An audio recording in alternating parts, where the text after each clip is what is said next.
saya ni sebenarnya diminta oleh Aida daripada IK Aifa kan. Minta beri tazkirah pendek ke untuk Ramadan. Saya tak tahu nak nak bagi apa. Okey, saya ni memang lemah, okey.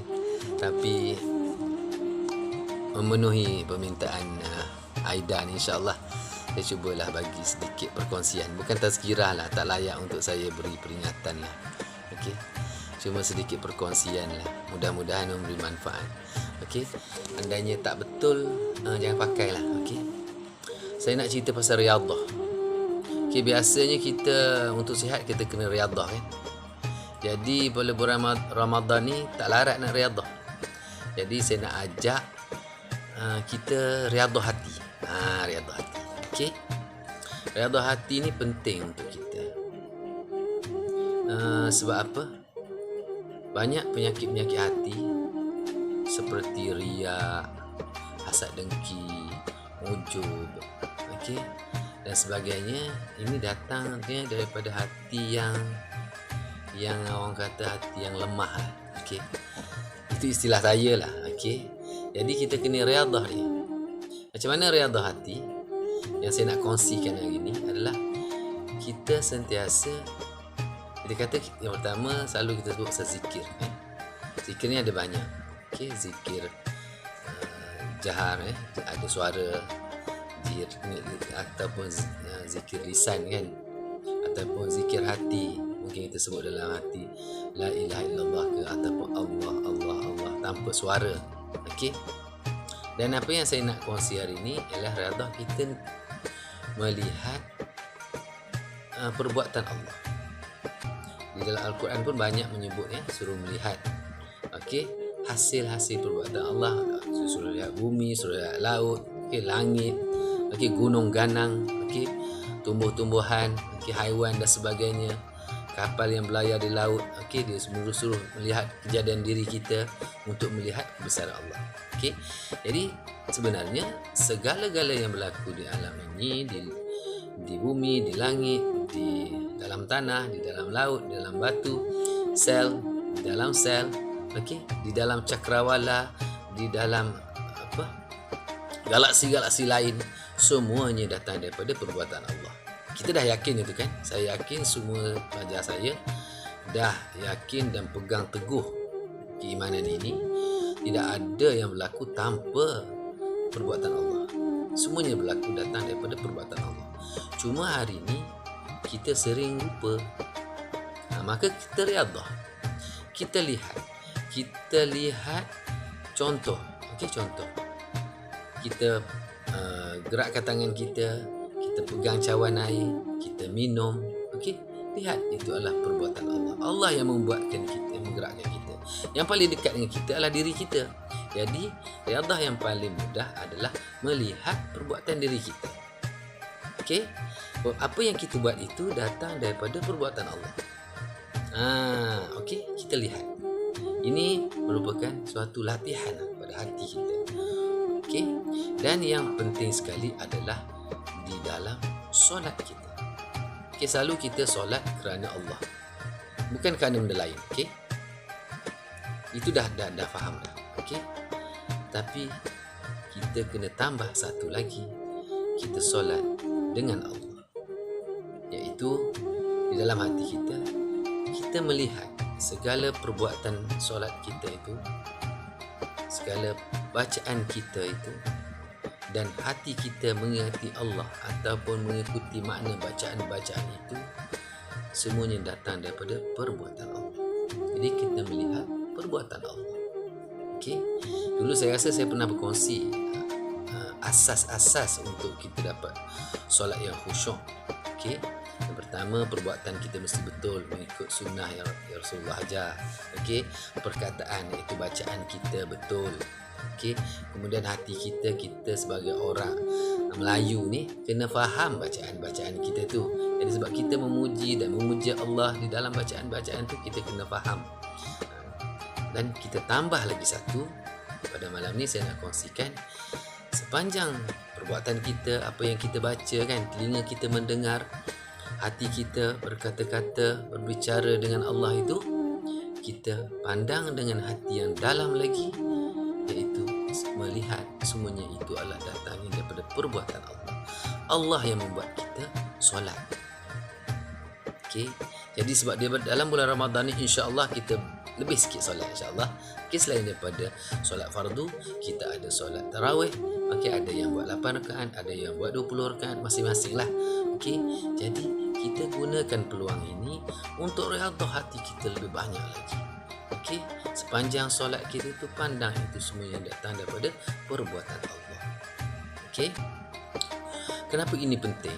Ini penting kerana guru saya cakap, guru dia cakap, mana guru saya punya guru cakap, jika kamu tak solat, kamu kafir. Tapi kalau kamu solat, kamu syirik. Macam mana tu? Okey, mana syirik khafi? Andainya, maksudnya, jika kita solat, kita rasa kita lah yang berkuasa buat solat tu. Solat tu kita lah yang punya kuasa. Semata-mata kerana kekuasaan kita, kerana kerajinan kita, maka itu adalah suatu syirik lagi. Masih ada syirik kat situ, iaitu syirik khafi, syirik yang tersembunyi. Okey, maka kita lakukan ini. Okey, riadah. Mudah-mudahan setelah di dalam solat kita riadah ni, maka di luar solat kita juga riadah. Okey, sedikit demi sedikit melihat perbuatan Allah di dalam setiap tingkah laku kita. Okey, kemudian andainya setelah dah terbiasa melihat tingkah laku kita, maka kita melihat apa yang berlaku di luar. Kita melihat kereta bergerak, kita melihat orang bercakap, kita melihat awan bergerak, kita melihat laut berombak dan sebagainya, melihat angin. Semuanya itu datang daripada perbuatan Allah. Maka mudah-mudahan dengan izin Allah, maka kita sentiasa melihat Allah dalam hati kita, maka kita sentiasa tidak lupa kepada Allah. Okey? Dan mudah-mudahan inilah yang dapat kita, salah satu kenapa pentingnya perkara ini adalah macam mana kita nak menghindarkan sifat-sifat. Ingat permulaan tadi saya kata nak menghindarkan sifat-sifat buruk di dalam hati kita. Okey? Penyakit-penyakit hati yang halus-halus. Okey?